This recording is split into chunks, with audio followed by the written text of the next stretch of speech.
You can start the presentation, Egrim. Thank you. So welcome everybody to this introductory session. We want to explain to you a bit how the Assembly of the United Nations Committee of Experts on Global Geospatial Information Management will be run next month in August. But before doing so, I would like to inform you of a very sad event. Yesterday, we learned that Frank Tirolf, the chair of the Dutch Cadastre, so that's the Dutch Cadastre Land Registry and Mapping Agency, that he passed away. He was only 57, and he had been working for Cadastre for more than 32 years. He went from the smallest job to be the CEO, and he was really widely known and respected for his knowledge, his vision, his decisiveness, but more than that, also for his humanity and the humor and friendship that he gave us. And everybody who has had the pleasure of knowing him can confirm, and we will really miss him. Frank was a very strong advocate for international collaboration. He was the big advocate around the world for the power of land rights and geospatial information for good. And he was happy to work hard, and especially his work for UN-GGIM will not be forgotten. He was the chair of UN-GGIM Europe region until his passing away. And last week we had a very successful meeting of UN-GGIM Europe where Frank was chairing. And we thought he would do that for a very long time. Things can change in an instant, and I really, I will personally, but also as a community, we will certainly miss him when we will meet each other in New York. If you want to send condolences, you can do so to Cadastre International. We will also see if we can do something more over the next days, but you will hear from that about that from the Secretariat. Now, we are here to talk about UN-GGIM and the meeting that we will have. So I would like to welcome you all to the 15th session of the UN-GGIM Committee of Experts. And with this presentation, we want to introduce you, especially if you come for the first time, on how the formalities around such an international meeting at the United Nations, how these formalities are arranged. This is meant so that new delegates or delegates who have felt very unfamiliar when they were there before can somehow familiarize themselves and see how we can assist them so that the next meeting is productive and rewarding when we meet in New York. What is very important to know, so we will talk about UN-GGIM, how is it organized, what are we doing, why, how does it work, what are the rules of procedure.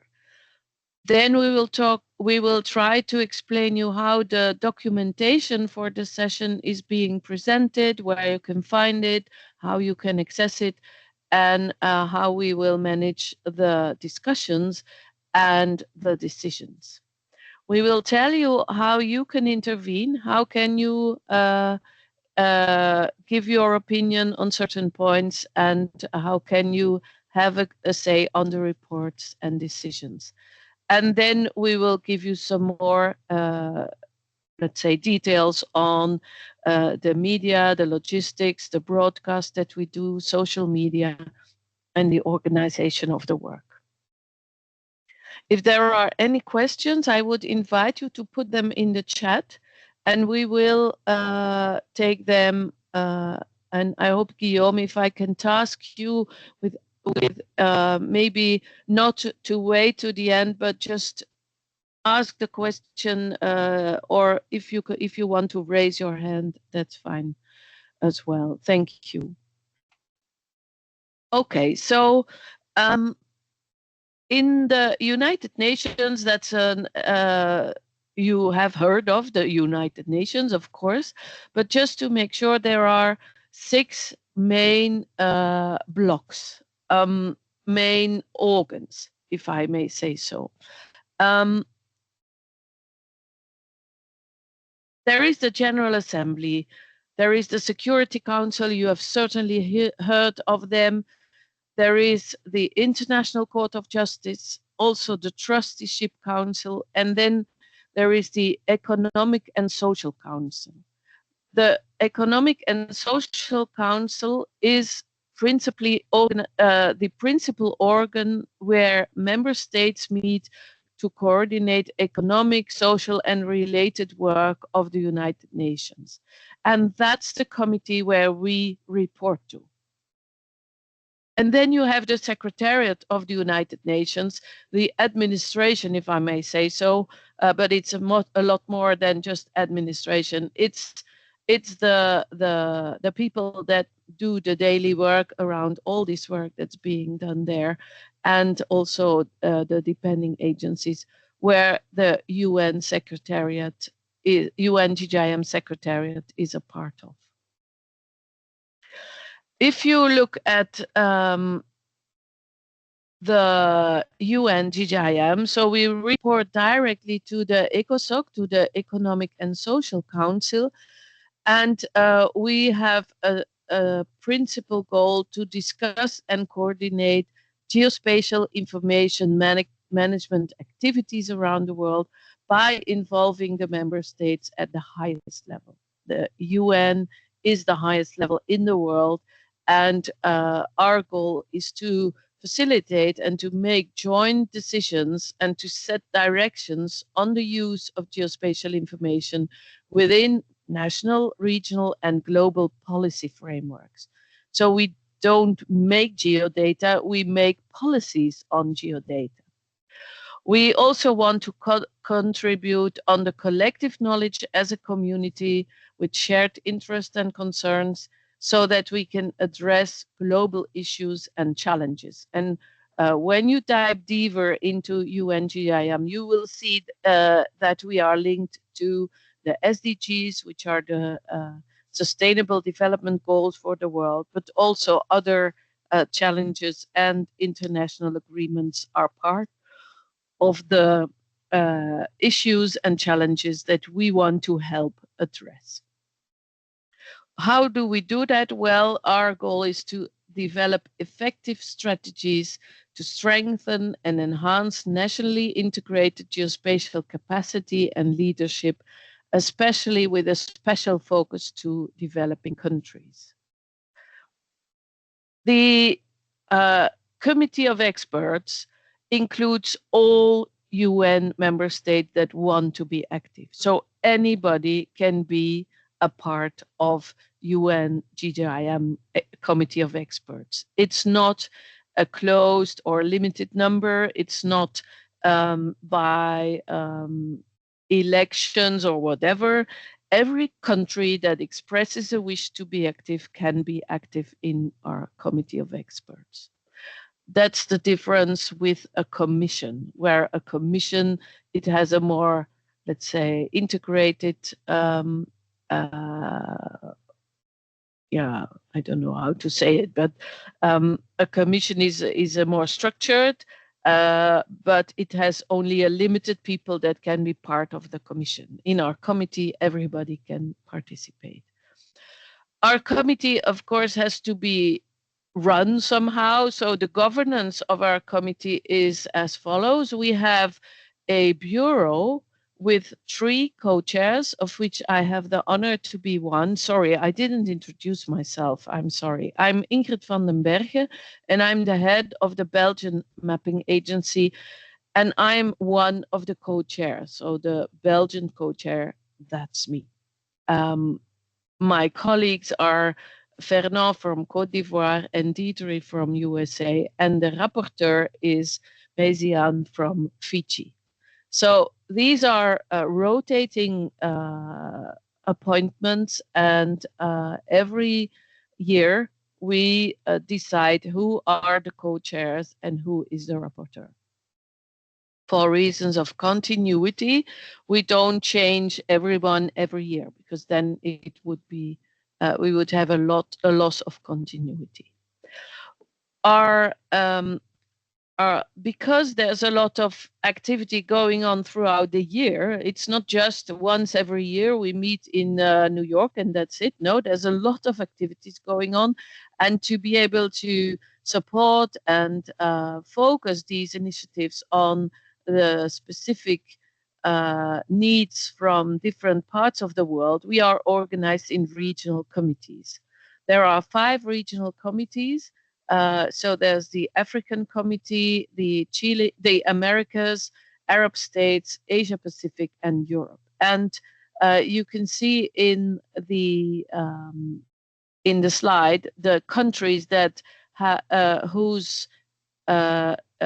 where the chairs are coming from. And so, sadly, I have just told you that as for Europe, we had a change, and the co-chair of UK had to step down for personal and professional reasons.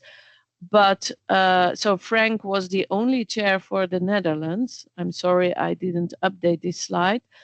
But now Frank is no longer there. And so I will be acting as a co-chair for Europe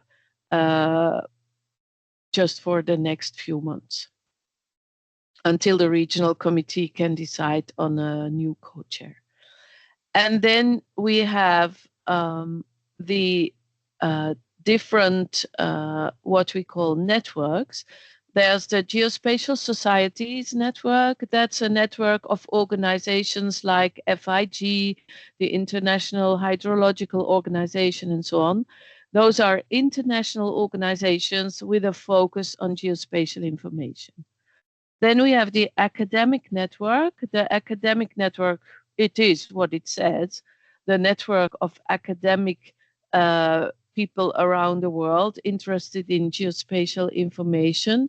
We have the private sector network, which is the private geoinformation sector being organized in a network and supporting our work, just like the different other networks that I was talking about. And the last one is the UN Geospatial Network, and that's all the bodies of UN like UNICEF, UNFOR, and so on, who have or which have geoinformation capacity or geoinformation needs. They are organized together in the UN Geospatial Network. And all of these networks support the member states in reaching the goals that they have set for UN-GGIM. You can see the 2 logos on the right side of this slide saying Statistics Division, DESA, and Geospatial Information Section, OICT. These are 2 departments within the United Nations Secretariat that offer the Secretariat for UN-GGIM. The main focus is with DESA, where Igrim, Guillaume, and so on are, and Cecile, who was putting some extra information in the comments, where they are located. And then we have the OICT, who is also supporting the meetings of our committee.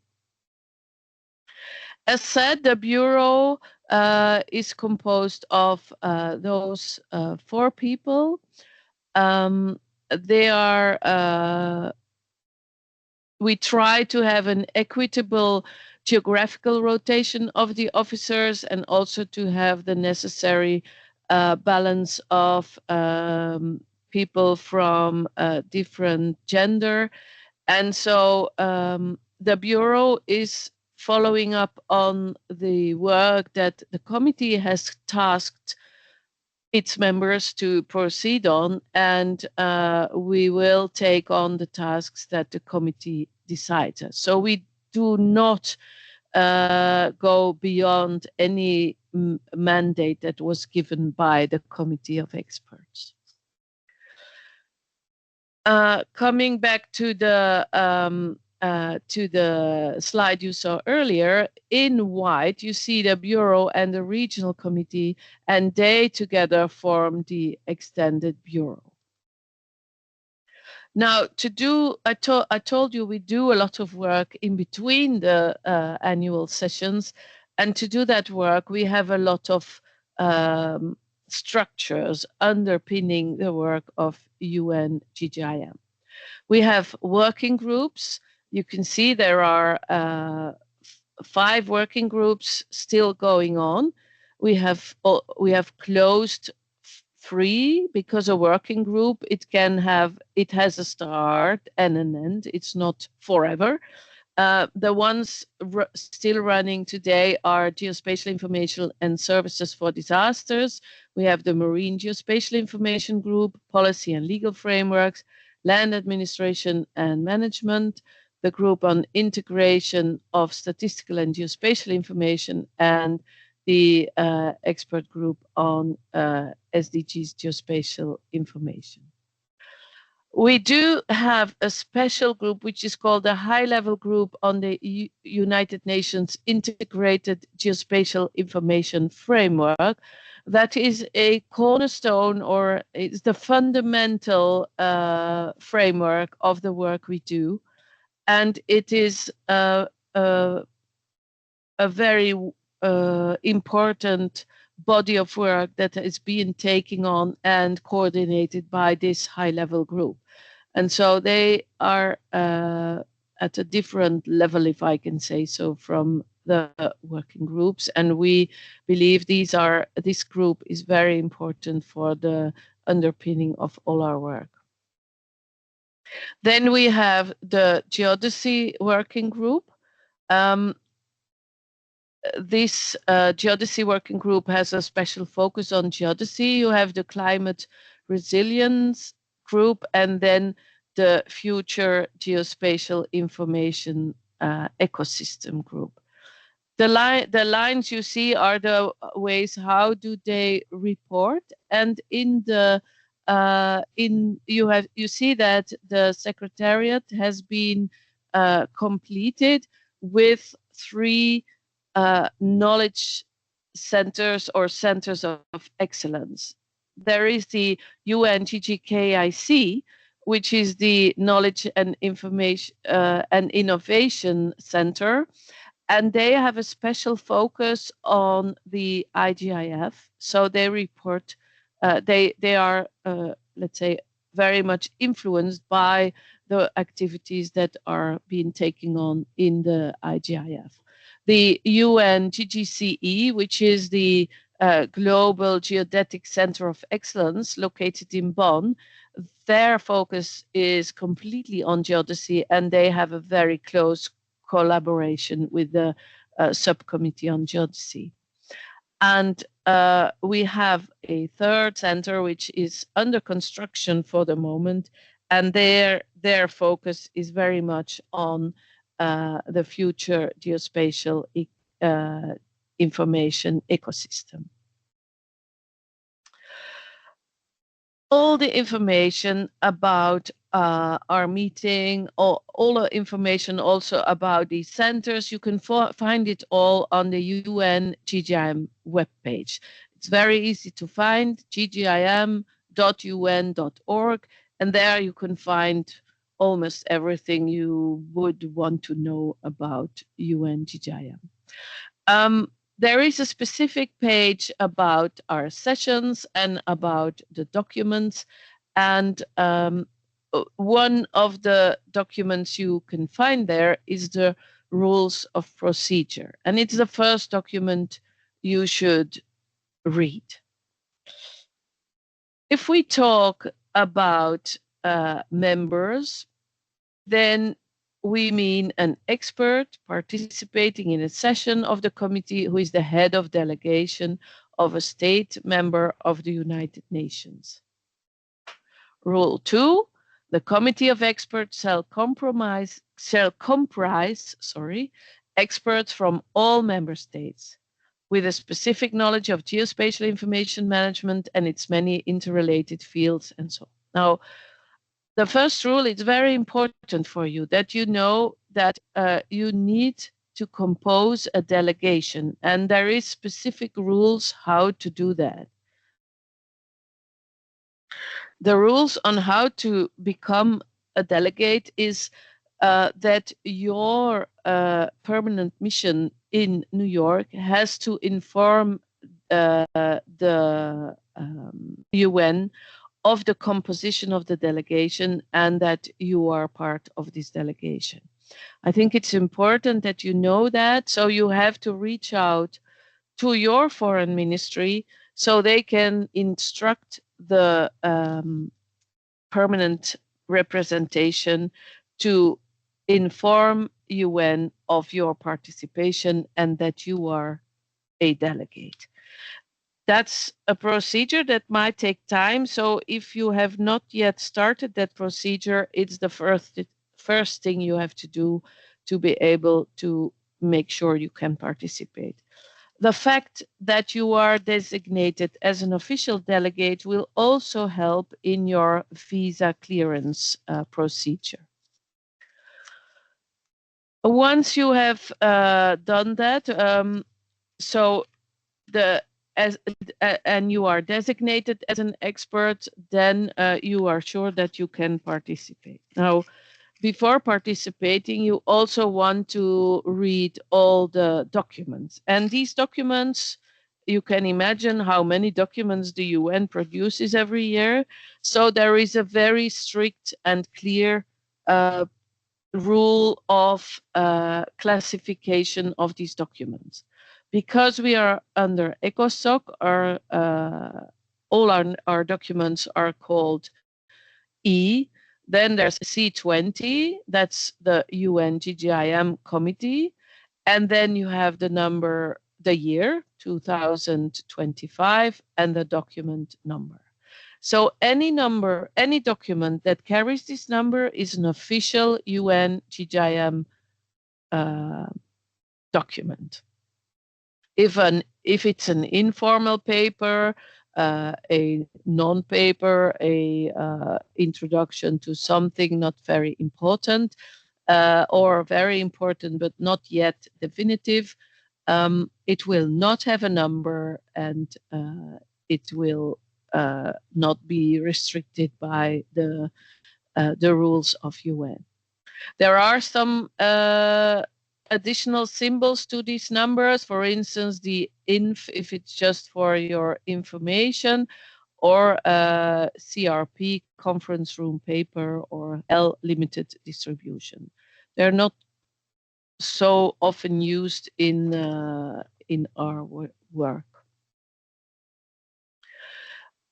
Then the second thing you would want to know is what are we going to talk about? And that is in the agenda. The agenda, the first thing we will do on the morning of Wednesday the 6th, there will be the election of officers. So the committee will decide for its 15th session who will be the chairs and who will be the rapporteur, the co-chairs. That will be step one. And the people that are designated as co-chairs will be so until the next meeting of the committee on day one. So my co-chair position runs until the start of the meeting on Wednesday, August the 6th. And after the election, the elected officers will take up the chair and have to chair the rest of the work. You can see that we have quite a full agenda, and in the documents, you can find the provisional agenda. That's with all the points and the links to the documents and so on. And you can also find a document which is called Organization of Work.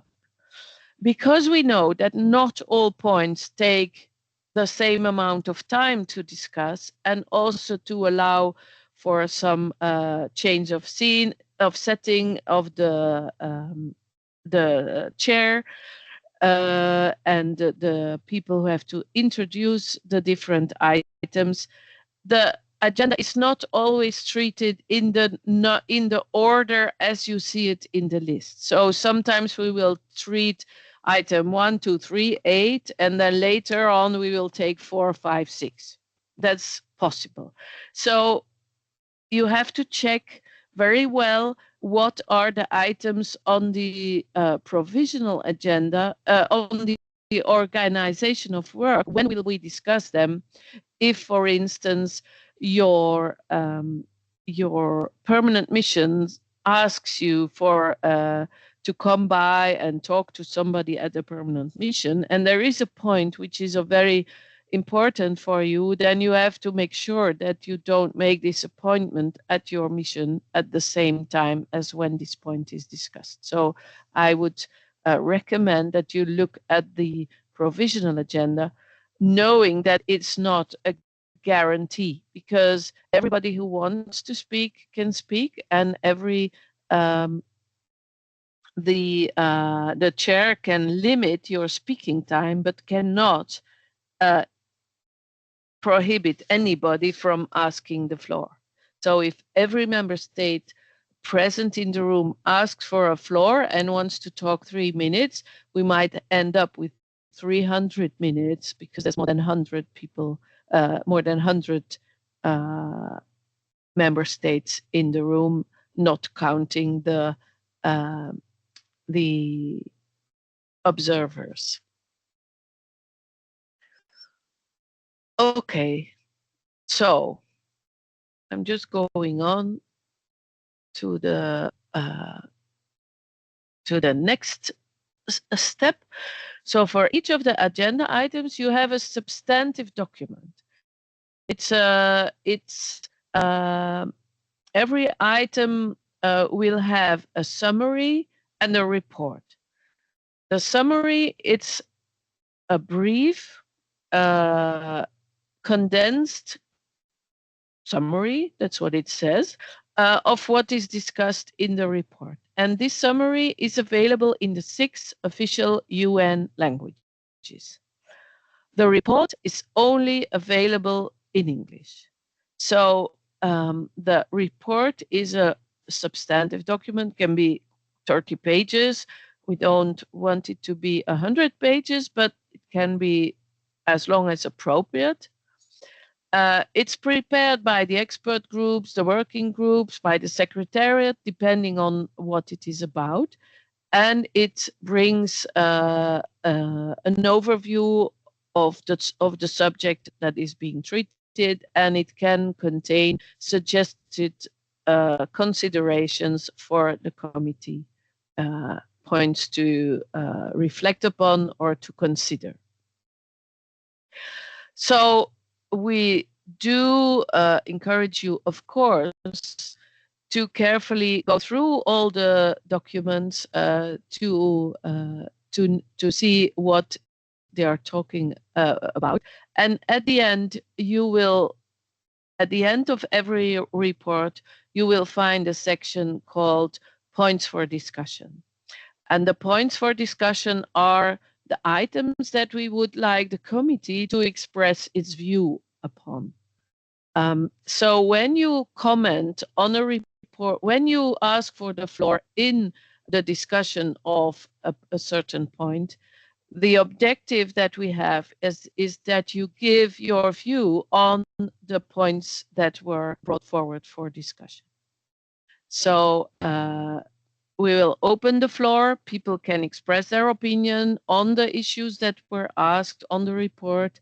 And then at the end of the discussion, we will try to summarize these points and try to summarize the opinion of the committee of experts on the points that were proposed for discussion.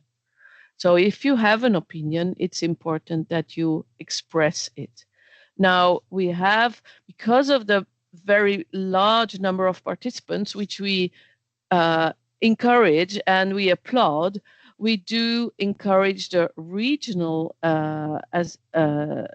the regional groups of UN-GGIM to express an opinion on behalf of their region. So it's important, if you have not done so, if you are not familiar, that you reach out to your regional section of UN-GGIM, because we know they all prepare a regional point of view on the points that were brought forward, so that not every nation has to repeat everything.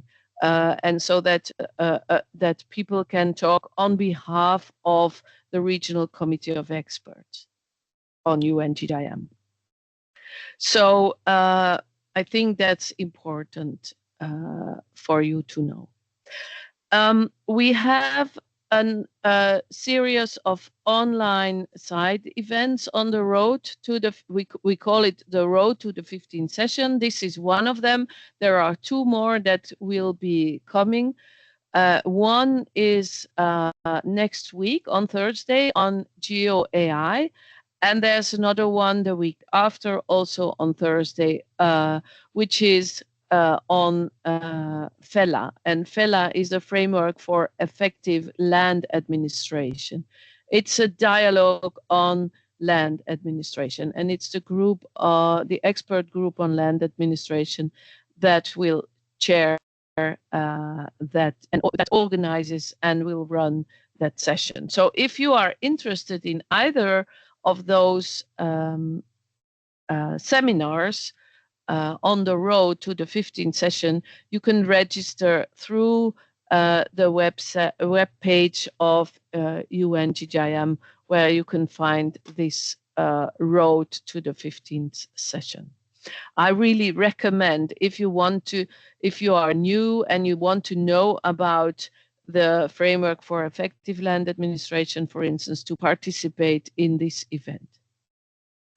Now we have more preparatory meetings on Monday and Tuesday. So the official meeting starts on Wednesday. But on Monday and Tuesday, we have what we call the side events. And there are two types of side events. In the first place, there will be the meetings of the regional committees of experts. That's where on Monday morning, for instance, the regional committees will discuss what their views will be on the different reports. And they will try to formulate a common statement on those. So if you can participate in the meeting of your region, I really recommend it. There is one room available for a thematic network. We still have to decide which thematic network will take place at that time. In the afternoon, we have two parallel activities. One will be in conference room 11.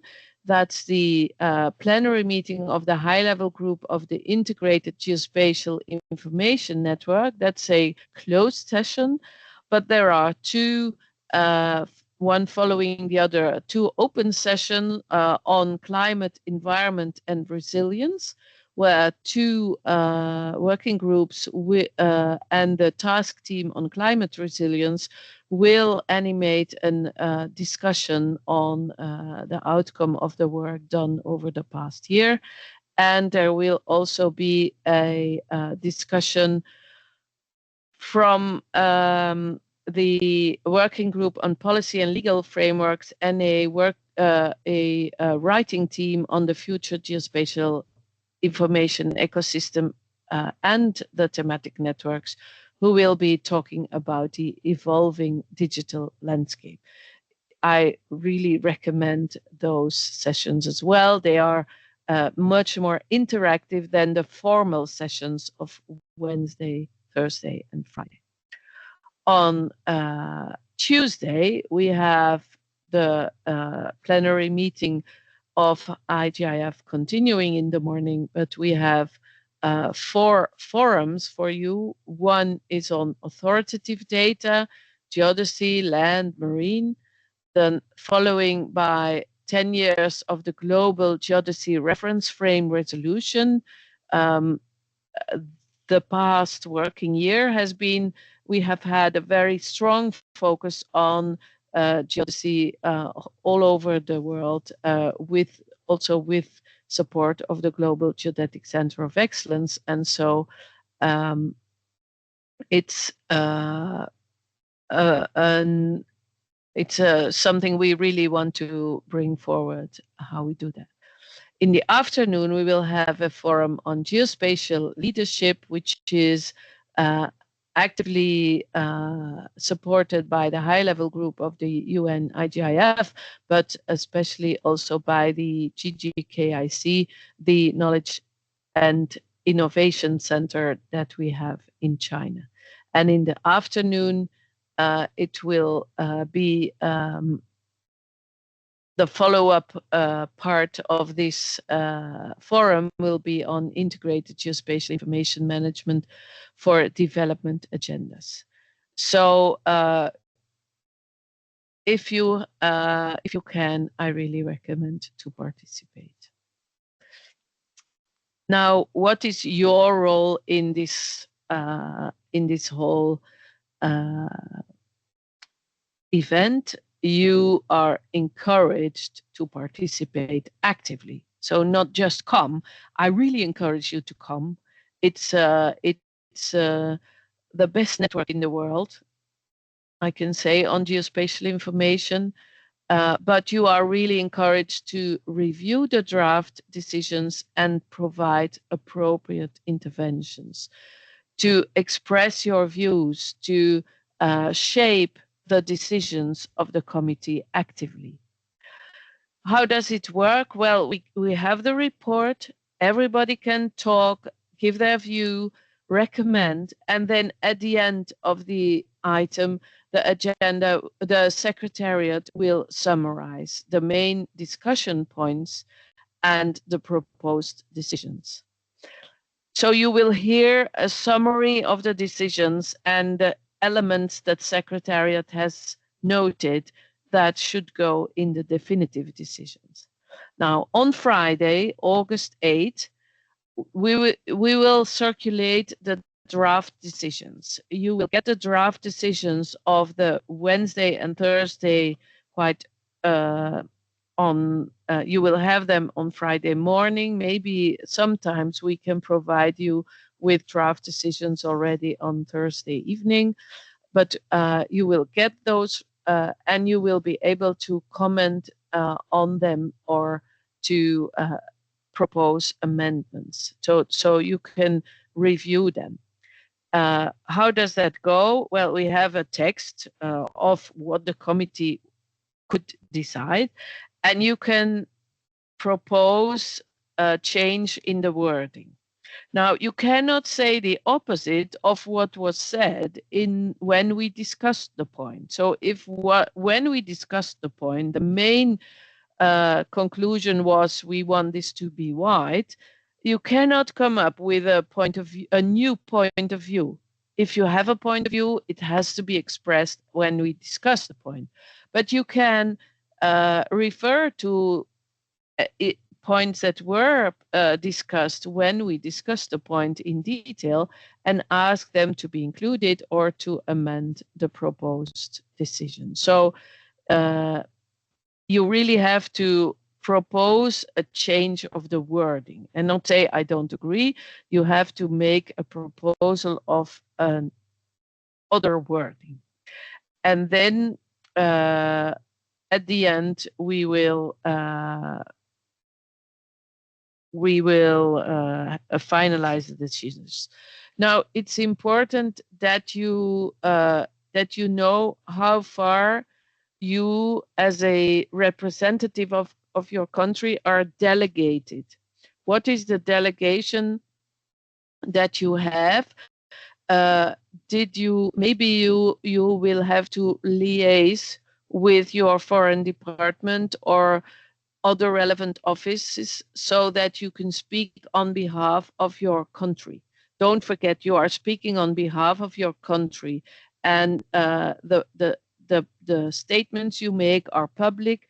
I'll come back to that later. So don't forget to see how far you can go as a representative of your country when you express your view. So you will see that in the end, there is a formal report, and that is the report as we decided on Friday, and it will be sometimes it will come out somewhere in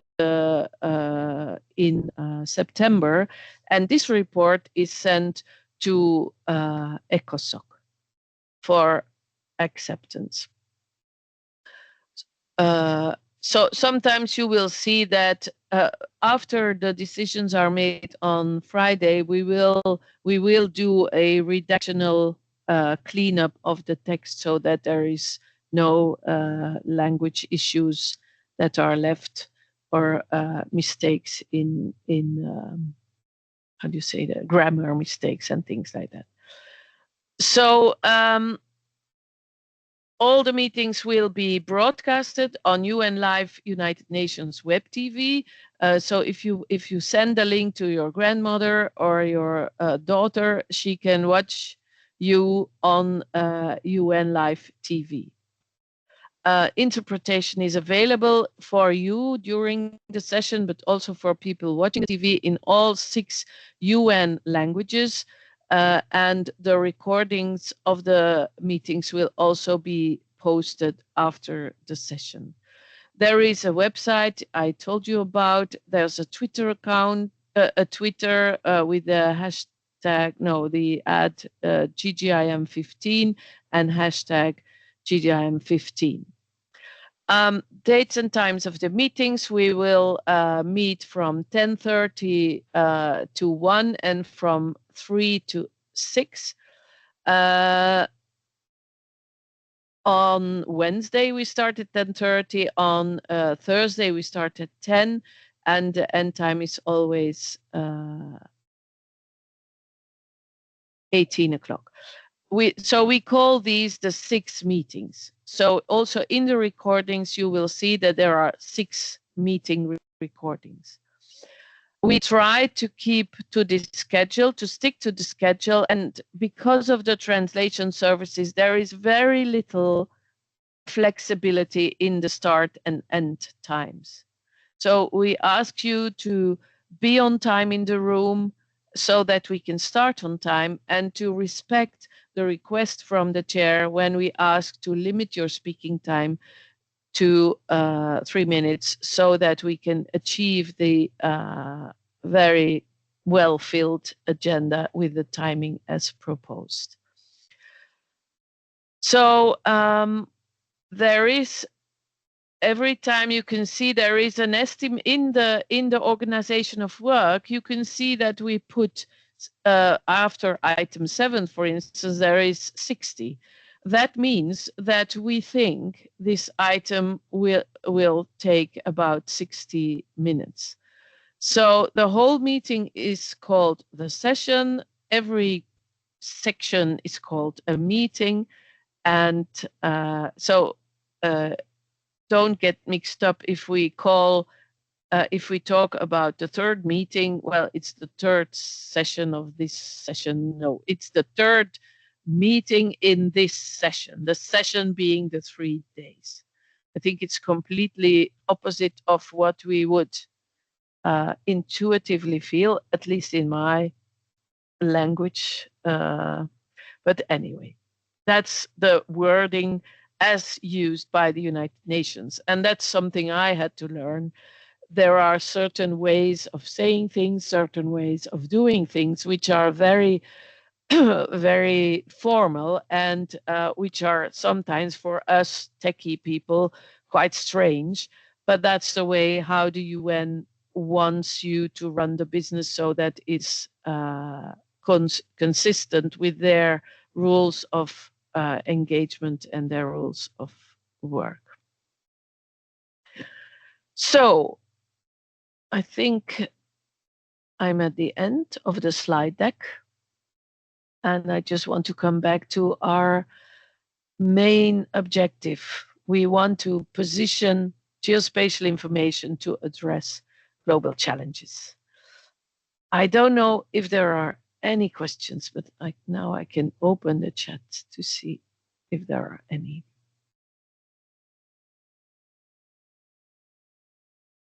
So we will share this, we will share this slide deck on the website as well. So feel free to come back and look up if there is anything not clear. You can certainly ask it in a short email to the secretariat, but please, our secretariat is largely understaffed, and so if you can, please try to find the information before asking a question. Look on the website, a lot is there. If you have troubles reaching out to your permanent representation or other kind of these issues, you can ask for some help, but it's not the secretariat who can help you. You have to ask help in your foreign department. That's where the paperwork has to be done to get you officially on board as a delegate for this session. Okay. I don't see any other question. I think we can then conclude with a, let's say, an encouragement to all people, especially people who are not native English speakers, to go through all the papers. It's the result of a lot of work of many people around the world. And just as a token of appreciation, I would really like everybody to read all the documents that are there. And it will help you to be effective and to contribute to our discussions in the meeting in New York. Just to make sure that you know, you can talk in any of the 6 languages when you want to express your opinion. So you are not obliged to talk English. You can also speak the other languages, the official languages of UN.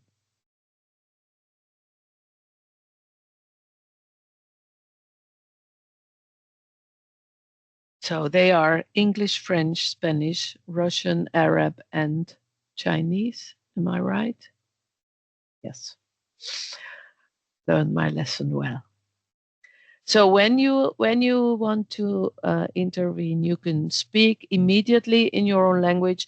As a courtesy to the translators, sometimes people will say, I will now speak in Spanish before starting to talk Spanish, so that the translators, the English translators the translators who translate your language into English will know that they have to pay more attention, because they are, let's say, they are not as busy as the ones who translate all the English into the other languages. So that helps. And please use this possibility. It's not necessary to talk English. It's during the formal sessions, everything is translated. Tout est traduit.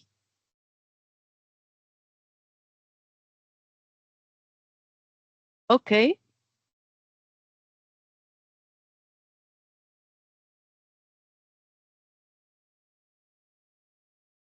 Okay, is there anybody who wants to ask anything else?